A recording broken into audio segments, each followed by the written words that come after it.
नमस्कार मित्रों। पिछले भाग 392 में हम लोगों ने बीएसए 2023 के दो सेक्शंस 25 और 26 पर चर्चा किया था।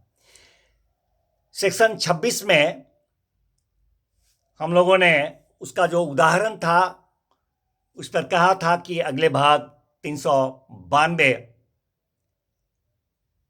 ए में चर्चा करेंगे।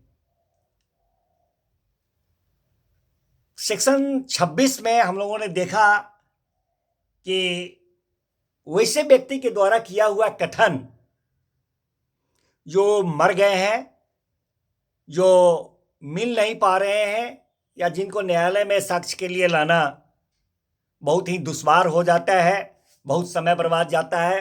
अत्यधिक मामले की परिस्थिति को देखते हुए न्यायालय की नज़र में वह अधिक व्यय, अधिक समय का बर्बादी हो सकता है। उनकी उपस्थिति को उपात्त करने में बहुत कठिनाई है। मर चुके हैं, मिल नहीं रहे हैं, तो वैसे व्यक्ति के द्वारा किया हुआ सुसंगत तथ्य जो है सो अपने आप में तब सुसंगत हो जाता है स्वयं।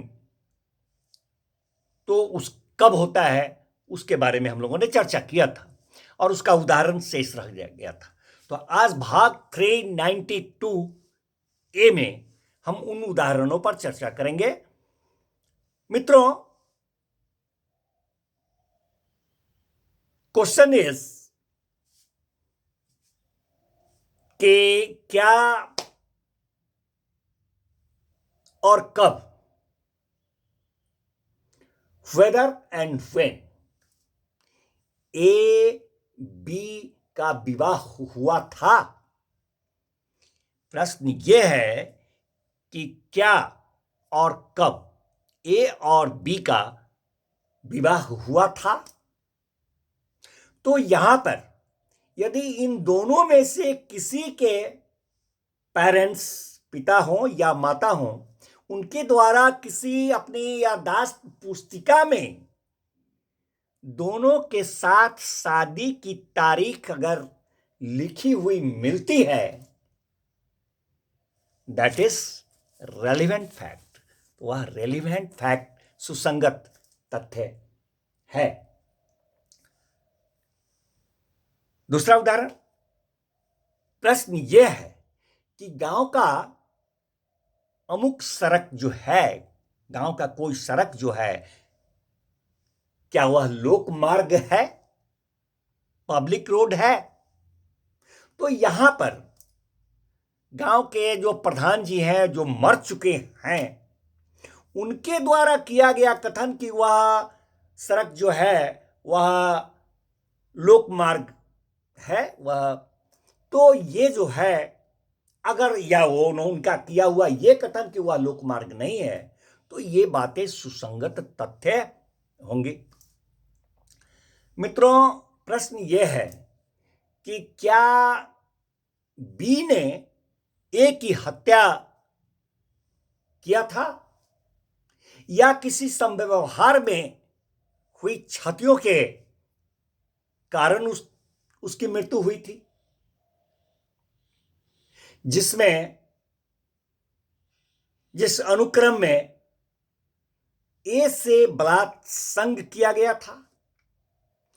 प्रश्न है कि क्या बी ने ए की हत्या किया था अथवा किसी संव्यवहार में हुई क्षतियों से उसकी मृत्यु हुई थी, जिसके अनुक्रम में ए से बलात्संग किया गया था।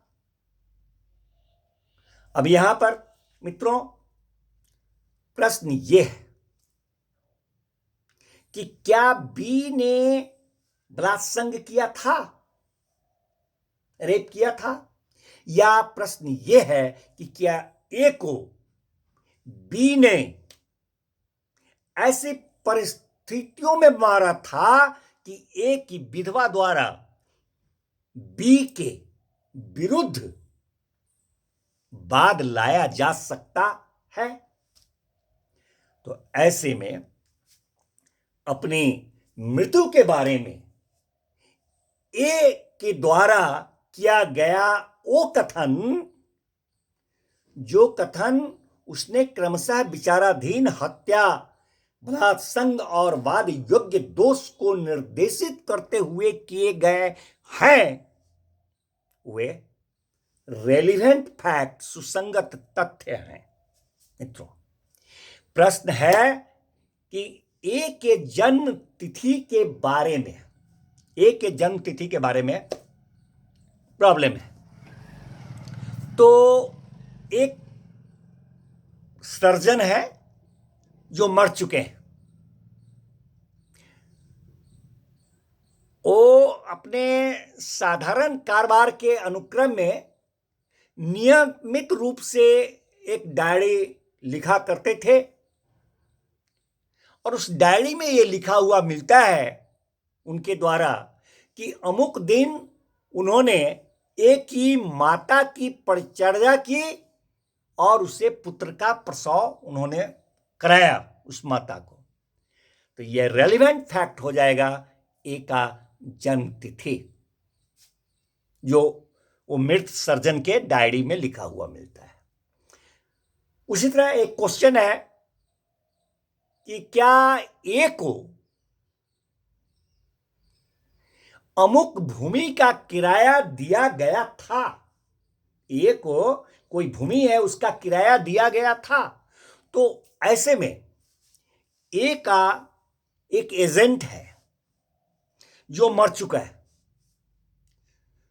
तो ए के उस मरे हुए एजेंट का ए के नाम भेजा हुआ एक लेटर, जिस लेटर में यह लिखा हुआ है कि वह एजेंट जो है ए के निस्बत किराया प्राप्त किया और ए के आदेशानुसार अपने पास रखे हुए है, दैट इज रेलिवेंट फैक्ट, वह सुसंगत तथ्य हो जाते हैं। मित्रों, क्वेश्चन इज, क्या ए और बी वैध रूप से विवाहित हैं, वैध रूप से legally is married, they are married? तो यहां पर एक पादरी है, फादर, जो मर चुके हैं, उनका ये कथन कि ए और बी का विवाह ऐसी परिस्थितियों में उन्होंने कराया था जिनमें उसका कराया जाना अपराध होता, दैट इज रेलिवेंट। मित्रों, क्वेश्चन इज, क्या मृत ए ही, एक ए है जो मर चुका है, तो प्रश्न उठता है क्या वह जो मरा हुआ ए है वह बी का पिता था? whether he was father of B? तो यहां पर